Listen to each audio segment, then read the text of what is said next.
Welcome back to Chukitable Media. In one of my videos, the one I titled How to Keep Prisoners in Prison, I made an analogy of developing world and the developed world being a giant factory whereby the wheel keeps rolling and the developing world being captured by itself. Capture, nailed down, unable to move, unlike the Western world. What am I referring to? Is the brutality of the developing world, the character of the leaders and the people. Talking about the brutal past that is being continued in this new age and in this new world.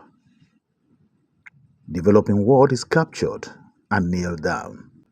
In the public service, in the community as well, the interaction between people, all you see in the faces of the people are fake smile,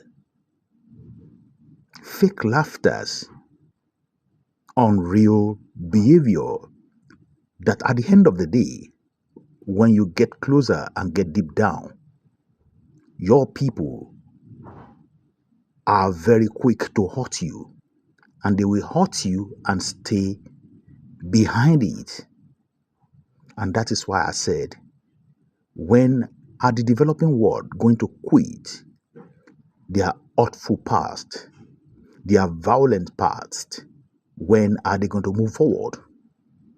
I watched series of movies, and in the movies that portray the past years of African, almost especially Nigerian, you can see war, you can see brutality, people raiding themselves, capturing each other as slaves, subjecting themselves to serious pain. Well, in comparison to the Western world as well, they had a similar past in terms of brutality, in terms of non-cooperation, in terms of not respecting each other. We saw all these in their own movies as well, being portrayed, being played to us every time we watch movies. But have they moved forward? Have they loved themselves more than the developing world? Yes, I will say yes. They've opened their heart, they've opened their mind. They've stopped hurting each other. Rather, they come in cooperation to help each other, to move each other forward. They are forming unions to help less developed nation among them. I see this in the European Union community. All of them are not on the same level, but yet they are trying to lift each other up. And when you look at their public services, the same thing is happening over there. When you look at their forces, the police, the army, and all this stuff, they are well respected. And they keep to their duty without using the position where they are to hurt the citizen of the country. The law is controlling everything here. And what is the law? The law is the people. So no one is above each other in this particular place I'm describing. But when we go back into the developing world, most especially Nigeria as an example here, I have two gentlemen, high profile in the community, well known in their profession, that got the wrath or got clashed with the brutality and got clashed with the law. The law set by the nation, and this law was used regardless of the status of these guys in the community. The law was used to hurt them. Don't forget, we're talking about the case of Bobrisky, Falana, and the VDM. It's still in there, but go and look at it. Look at it very well. Put an assessment. Right here, I have Fisayo Fij, investigative journalist, describing what he saw in Nigerian prison, the one they called correctional service. And I have Inibehe as well, a human rights lawyer, describing his own experience in prison when he got a clash with one of the judges. Right here as well, we have one retired prison officer trying to do his best, trying to cite the institution that he left, the institution that is being used to hurt each other. You know, all the institution here is like a business, a commercial center for those officers in there. I will leave you to hear the description of the experience of Fisayo Fij, the way he practiced, the way he put himself into work to try to discover and see more about what is happening in Nigerian prison. Men, listening to this shocked me and shook me to my bone. I don't know how you will feel too. The same thing with Inibehe. My prayer is none of us will have this type of experience. That is my prayer. May Nigeria never happen to any one of us. All the institutions are the same, with corruption, while the politicians, the administrators are feigning ignorance of what is happening inside there. You know, sometimes I see them in their robes, in their suits, and they carry a serious face moving around and they're granting interview and talking to the press and stuff. But at the end of the day, I never respect these guys because they are not real. They are fake. I mean, what do you want to say about the Minister of Interior that is in charge of the prison? Does he want to say he doesn't know that his people are being brutalized? Being a prisoner or being, having a wrath of the law or clash with the law doesn't mean that you don't have any life anymore. You can still live afterwards. You can still become a better person afterwards. But the minister will say, yes, it's all right. Everything is okay with the prison service. But with this description given by Fisayo Fij and Inibehe, the lawyer, can we really say things are all right? Do you want to say the minister assessment is also okay? When are we going to have a good reform, a sincere reform, whereby we will stop hurting each other in the community, in the government services, in the government institutions? When is this going to stop? When is this going to stop? When are we going to be sincere to love each other more, to raise each other up? If we need to punish each other, I mean, we have to do it with a great deal of humanity. I hate to take most of your time with my monologue. I've been spending 8 minutes now talking and talking and talking. But my main aim is to expose this as well to you. You that are in the habit of defending, what is going on over there. May you never land in the hand of the police in Nigeria, and may you never land in the hand of the court or in prison. Then you will know you don't have a country. Then you will know the country doesn't belong to you. It belongs to some other people. I used to tell my people, are you Nigerians? If you are Nigerians, then you must be the one benefiting from the proceed of Nigeria. But if you are not benefiting anything and you are just carrying only the passport. And that reminds me what Nelson Mandela said when he was describing a nation. He said, go to the prison. When you get to the prison, you will be able to know how the country is. A prison will determine what type of people are living in that country. The treatment you give to this prisoner, that is when you're going to, that is what you're going to use to determine how the government is in that country. Enough said. If you got my drift, let's listen to Ruth Osime of Arise Television, Fisayo Fij, the investigative journalist, Inibehe, the human rights lawyer, and last but not the least, demand from the establishment. The half-truth propagator, Enobore Osaigede. Happy viewing. The recent matter involving Idris Okuneye, aka Bobrisky's private conversation, shared by Martins Vincent Ose, aka VDM, brings to light critical issues within the Nigerian correctional system and the EFCC. Today, we are shedding light on an angle that often goes unnoticed, but directly impacts equality and human dignity: the state of Nigerian prisons.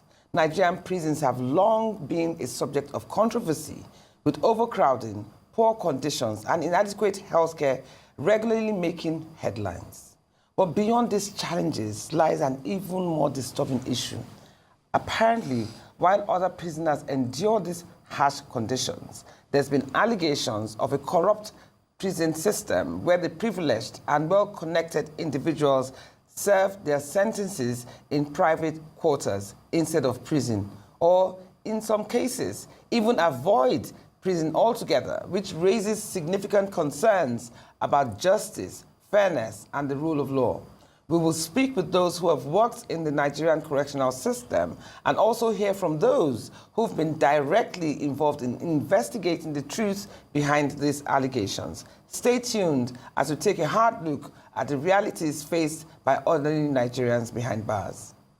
We have the pleasure of welcoming our special guests, starting with Francis Inebori Osaigede, retired Controller of Corrections and an alumnus of National Institute. Osaigede is also former spokesperson of the Nigerian Correctional Service.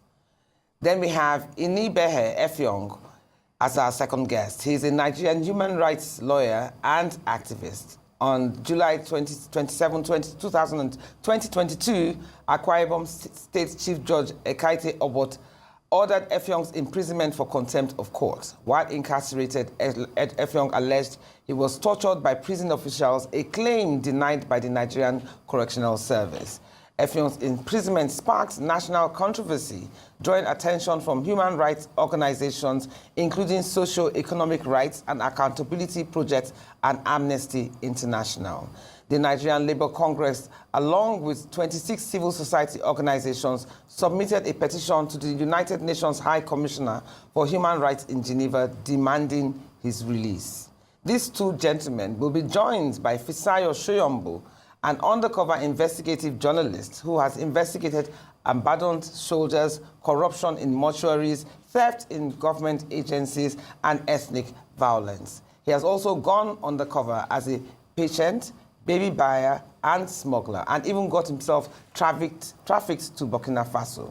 He also spent time in police cells and prison to expose corruption in Nigerians' criminal justice system. He has received multiple awards and is the founder of Foundation for Investigative Journalism. Gentlemen, very, very impressive profile that we see there, and very appropriate for the topic that we're discussing today. So welcome to Perspectives. I hope we have a very lively conversation this morning. Francis, also welcome. I welcome you to Perspectives. So let me start with you, Francis. There have been allegations that wealthy or influential prisoners receive preferential treatment in Nigerian prisons. Have any reforms or actions been implemented to address and eliminate this inequality? To answer your question directly, the Nigerian Correctional Service has never come on air to say that the system is run by angels, that there are no incidents of, people acting out of character. But what we have always said and continue to say and do is having the capacity to address infractions in whatever quarter. Apart from Mr. Sheyombo that did investigative finding to bring to the fore some of these allegations, we on our own have internal mechanisms for monitoring officers in the field, and anyone found to have acted out of character is usually disciplined. On several occasions, officers have been dismissed. Some have been reduced in rank for various forms of infractions. Okay. Let me talk about the Shoyombo's investigation. And I beg to say that some of these allegations, they are not adequately proven to enable the authority take decisive actions. For instance, Mr. Shoyombo, I followed that case when I was in service. Part of the allegations was that inmates in Ikoyi Custodial Center told him that it was possible for you to pay and your name will be expunged from the register of prisoners. I would have expected, as an investigative journalist, for him to follow through, pay the money to the inmate who claimed that there are some personnel that they can transfer the money to and will effect the change. You should have paid the money. Thereafter, when you leave the custodial facility, also go back to find out if your name is still there or not. The inmates that just promised to do that, they were out to scam him. He should have followed through to know that it is way nigh impossible for you to erase your name from the register of prisoners. Most of these allegations, I beg to say, they are mere speculations. You cannot take action against an officer that has been alleged to have committed an offense without carrying out detailed investigation. And when this barrage of allegations were coming on, I remember those days we have, and I think it's still operational, we had the complete response desk number, email addresses, and everything pasted on the walls of all our custodial facilities. The essence was to encourage Nigerians to utilize that window to report any untoward behavior. Okay. In fairness to some, we got calls and immediately they were addressed. Okay, Mr. So I think we need to tread softly when we are talking about allegations. Okay, let me go back to Shoyombo, because you made some allegations against him and he has to defend himself. So Shoyombo, let's get back to you. First and foremost, before you respond to what he has said, I also want you to tell us about your experience about the living conditions inside the prison, the healthcare, sanitation, and food. Then you can also use that opportunity to answer Mr. Francis's questions. Yeah. First thing I'll say is, for every investigation I've done, it's because ordinary people went through those systems and encountered problems, and they thought it had to be escalated. So I didn't just, someone went to prison and came out and said, oh, wow, that's a cesspool of corruption. You need to find a way to get in. The person went to prison in 2017. It took me 2 years to plan, and in 2019 I went in. Now, I spent 5 nights in the police cell. All they wanted to do was collect bribes to free me. Because I didn't pay bribes. This is from your own personal experience? From my personal, we got someone to arrange that. I bought a car, a vehicle. I paid, out of 2.8, I paid 500, and I didn't want to pay the rest. Okay, that's the claim that was taken to the police, okay. And then they picked me up and changed the charge to stealing and hijacking of SUV. Person said I didn't complete payment and I didn't want to. So each day they were asking, oh, you don't have someone to come and settle your bill. They just wanted bribes. But I wanted to go to prison because police was not the target. So at the end, after Monday to Friday, they had to arraign me in court. First thing to note is that once the magistrate said remanded in prison custody, and the court closed, and they took me down to the holding cell, the first thing the prison warder did, there was a lady who was, working as my sister. They told me to go into their office in court, and they told her to peep into the holding cell. I had peeped myself, I saw, and they told her, is that the kind of place you want your brother to stay? Give us money, and your brother will stay in our office. Because we needed to be there until evening when the prison boss would go around all the courts to convey inmates to prison. The prison warders approached me, I didn't approach them. And then, there was a negotiation, and then she settled for 5,000 naira. 5,000 naira? Oh, yes. It's on tape. I want him to produce the videos the prison service seized from me in 2019. Because when you say some allegations are unsubstantiated, the ones that are substantiated, that were taped, that the prison service seized from me, produce them. Wow. Oh, yes. Not only that, then they came and then they said, oh, in prison, if you have money, you will never suffer. You serve the prison either with your body or with your money. I can tell you Bobrisky did not spend time in prison. Spent 3 weeks and they moved him out. There's no single Nigerian who has money and does not want to complete their time in prison that will do it. It's only if they want to. From there, It was only if they want to, Fisayo said.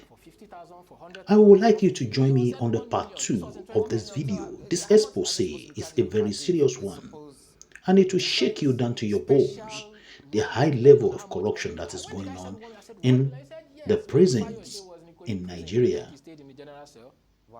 Don't forget to subscribe to this channel. This is Chokitivo Media.